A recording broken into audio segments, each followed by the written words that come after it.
Hi guys, എല്ലാവർക്കും സുഖമാണെന്ന് വിചാരിക്കുന്നു. ഞാനും വലിയ കുഴപ്പമൊന്നും ഇല്ലാതിരിക്കുകയാണ്.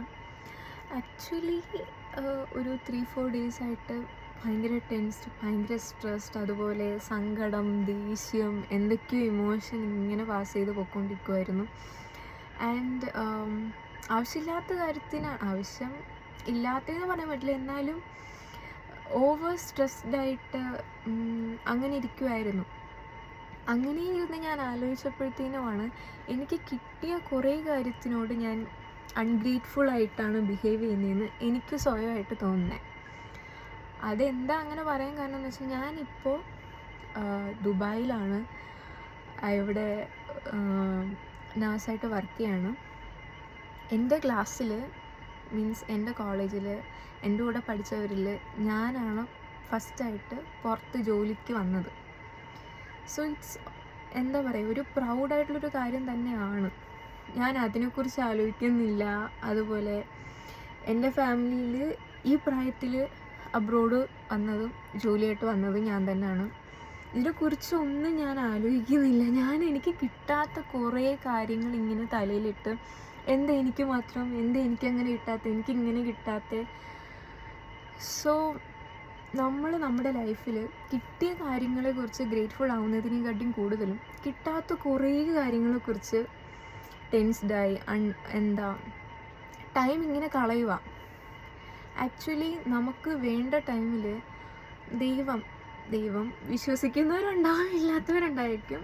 എന്തായാലും അങ്ങനെ ഒരു പവർ, അതിപ്പം റിലീജിയൻ ബേസ് ചെയ്തോ അങ്ങനെയൊന്നുമല്ല ഞാൻ പറയുന്നത്. അങ്ങനെ ഒരു പവർ മേ ബി ഒരു മനുഷ്യൻ്റെ രൂപത്തിലോ ഏതെങ്കിലും സിറ്റുവേഷൻ്റെ രൂപത്തിലോ നമ്മളെ ഹെൽപ്പ് ചെയ്യും.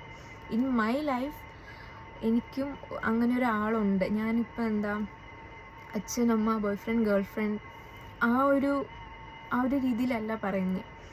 ഞാൻ പഠിച്ചുകൊണ്ടിരുന്ന ടൈമിൽ ഞാൻ 3rd ഇയർ വെച്ച് ഡ്രോപ്പ് ചെയ്യാം because of so many personal issues, family problems.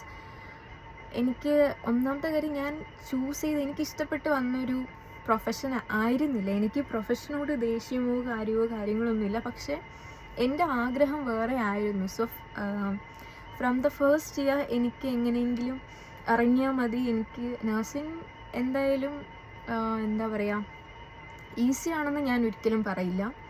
So ഓരോ ഹാർഡ്ഷിപ്പ് വരുമ്പോഴും ഞാൻ അത്രത്തോളം ഡൗൺ ആയി പോയിട്ടുണ്ട്. പിന്നെ അല്ലാതെ ഞാൻ നേരത്തെ പറഞ്ഞ പോലെ നമ്മുടേതായിട്ടുള്ള കുറേ ഇഷ്യൂസും കാര്യങ്ങളും ഒക്കെ വന്ന ടൈം നിർത്താം, എന്തായാലും പറ്റില്ല, 3rd ഇയർ ആകുമ്പോൾ നിർത്താം എന്ന് വിചാരിച്ചാൽ ഞാൻ 3rd ഇയർ നിർത്താതെ ആ എക്സാം എഴുതി 4th ഇയർ കയറിയിട്ടുണ്ടെങ്കിൽ അതിൻ്റെ ഒരു 80% എന്നെ പഠിപ്പിച്ച, എന്നെ പീഡിയാട്രിക് പഠിപ്പിച്ച എൻ്റെ മാഡമാണ്.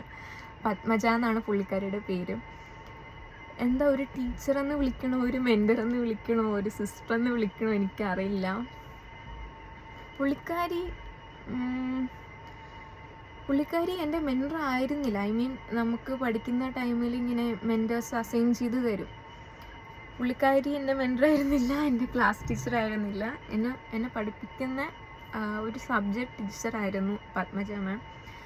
പക്ഷേ എൻ്റെ പേഴ്സണൽ കാര്യത്തിലാണെങ്കിലും അല്ലാത്ത ഒത്തിരി കാര്യങ്ങളും, ഇത് പറയുമ്പോൾ ഇമോഷണലായി പോകും, ഒത്തിരി കാര്യങ്ങളാണെങ്കിലും മാം എന്നെ ഒത്തിരി സപ്പോർട്ട് ചെയ്തിട്ടുണ്ട്. എൻ്റെ വീട്ടുകാർ വരെ ഒരു പോയിന്റ് കഴിഞ്ഞപ്പോൾ എന്നോട് പറഞ്ഞു, നിനക്ക് പറ്റുന്നില്ലെങ്കിൽ നീ ഡ്രോപ്പ് ചെയ്തോ, കുഴപ്പമില്ല. പക്ഷേ പുള്ളിക്കാരിയാണ് പറഞ്ഞത്, ഡ്രോപ്പ് ചെയ്യരുത് നന്ദന, ഇത് എല്ലാവർക്കും കിട്ടുന്ന ഒരിതല്ല, ഇത് ഉണ്ടെന്നുണ്ടെങ്കിൽ നിനക്ക് എവിടെ ആണെങ്കിലും ഏത് സിറ്റുവേഷനിലും നിനക്ക് ജോലി കിട്ടും. സോ ഒരിക്കലും ഇത് സ്റ്റോപ്പ് ചെയ്യലെന്ന്. മാം കാരണമാണ് ഇന്നിപ്പം ഞാൻ ഇവിടെ ഇരിക്കുന്നത്. താങ്ക്സ് എ ലോട്ട് മാം. അതിനൊത്തിരി നന്ദി. ഞാൻ എത്ര വലിയ പൊസിഷനിൽ എത്തിയാലും ഞാൻ മാമിനെ മറക്കത്തില്ല. ഓക്കെ, ഞാൻ അത് പറയാനല്ല വന്നത്. എന്തായാലും ഇത് പറഞ്ഞ സ്ഥിതിക്ക് മാമിൻ്റെ പേര് മെൻഷൻ ചെയ്യാതെ പോകാൻ എനിക്ക് തോന്നിയില്ല, അതുകൊണ്ടാണ് പറഞ്ഞു. ഞാൻ പറയുമ്പോൾ ഇത്രയേ ഉള്ളൂ, നമ്മുടെ എല്ലാവരുടെയും ലൈഫിൽ ഓരോരോ പ്രശ്നങ്ങളുണ്ടാവും.